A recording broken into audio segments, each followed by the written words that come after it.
सनाम कोगे सगुन दाराम नोआ इᱧᱟ YouTube channel ते तो इᱧा एग्जाम चालू लन समय मेटाम बीटी गिद्राय कमेंट ले तहन आजा पर्सनल प्रॉब्लम इदियाते गे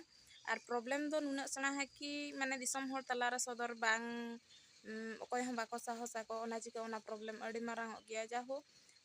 मने रे आशा दोहाते जहन आबो बन हेल्प दाड़िया ओना आशा दोहाते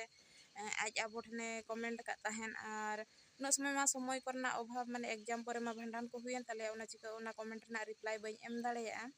तो चलो ओना कमेंट ना रिप्लाई गे बन एमा और इनिंग भाबी के नोंकाना प्रॉब्लम आबोरिन नितो सावतारन कटी कटी कुड़ी गिद्रा को भूले गिया को और नुया सिचुएशन सला सेम गे हुई दाड़िया तको तो नोआ वीडियो माध्यम से थोड़ा बहुत नासेना आबो बन बुझाव दाड़िया को खन अड़ी बेस हुआ और उनी बेटी गिद्रा हो जुदी बन बुझावाय खान आजा मेंटली कंडीशन कई चेंज मानोतया तो चलो कंडीशन माने सिचुएशन दो नोंका ताही कना उनी बेटी गिद्रा दो कि मेटांग बाबू गिद्रा कि मेटांग कोड़ा गिद्रा सला आज रिलेशनशिप रे ताही कना 2 वर्ष और उनी नितुम तो साकम सिंदूर हरवाते उनी कॉलेज को ही सेन हजु कान तार किंतु माझी मोड़े हल तो बाको दुल कना किना किन साकम सिंदूर लेना और तायम ते बड़ाई के कि उनी दो बापला कना बारिया गिद्रा हो मेना किन ताया तो नोडे मा सरासर गलत बना साकम सिंदूर हरक माना गलत गया बना उनी कुड़ी गिद्रा ये तो मजी मोड़े हर जेहेतु बाको दुल कना आर साकम सिंदूर कना मेनखान उनी कोड़ा गिद्रा हो अडी मारांग गलत मेटांग डंगुआ कुड़ी गिद्रा आमाम बड़ाई गया आमाम बापला गया तो मेटांग होड़ी हपनरा बर्बाद रना चेत हो अधिकार बचु तमा आम दुलार के दिया आम ठीक गया मेनखान साकम सिंदूर डंगुआ तम हरक हचो के दिया उना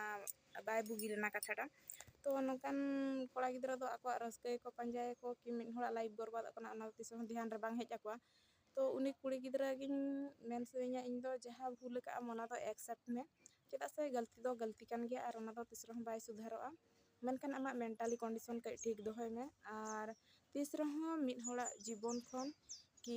मिद होड़ा माने मेटांग गिद्रा भविष्यत खदा दो दुलर दो बारांग बाय हुई दाड़िया तो जखन आमेम बड़ाया कि आजरन गिद्रा को मेना को इने खान दो उनी होड़ नाम रना प्रयास आलम प्रयासा और उनी दो मेटांग फ्रॉड कनाय उनी दो तिस रह आमी ह बाय हुई दाड़िया जहां तिस नितो जुदी आम बढ़ेयाते आम आको ओड़ा एम चला गया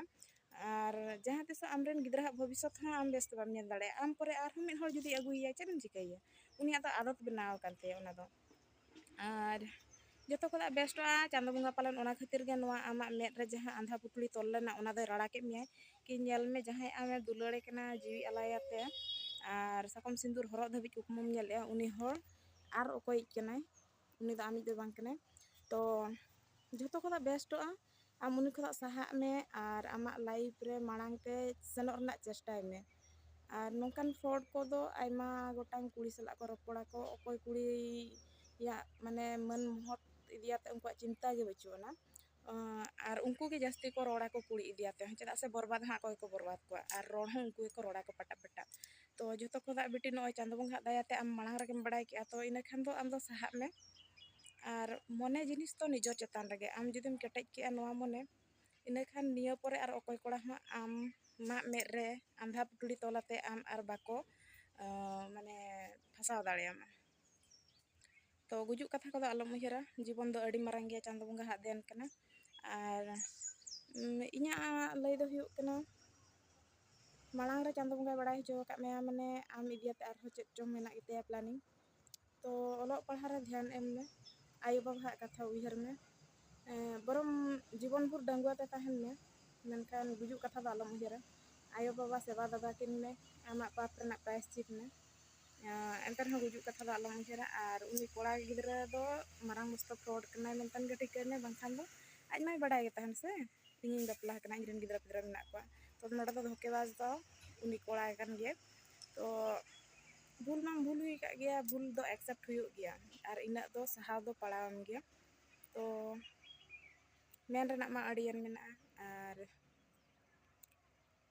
जहां तना कुड़ी गिद्रा को मेना को उनको को अकिलो दरकार नोका अउहा केवल रोड सुमुंग ते दो तीसरा होड़ दा आलोपे पतिया को फिजिकली आको ओड़ा रे प्रेजेंट आते आको रिन ओड़ा रिन होड़ सला निपेल नेपाम आते खान दो पतिया को पे और रोड तगे डंगुआ को लयु आको किन दुलाड़े मिया को लयु आको ओना पतिया वाते अपे सर्वस्व तीसरा आलोपे आलाया को और निजे चेतान लगे ओना दो निजे का संभला पे और जास्ती तो चेत हो बइन मेना इन ठन टाइम अभाव गया तो तो छाता तीन हेज कान तहन लुगड़ी को हर बकरा अदिन भाभी के चलो मिटन वीडियो बना का अड़ी दिन हुना लॉन्ग वीडियो बन बनाया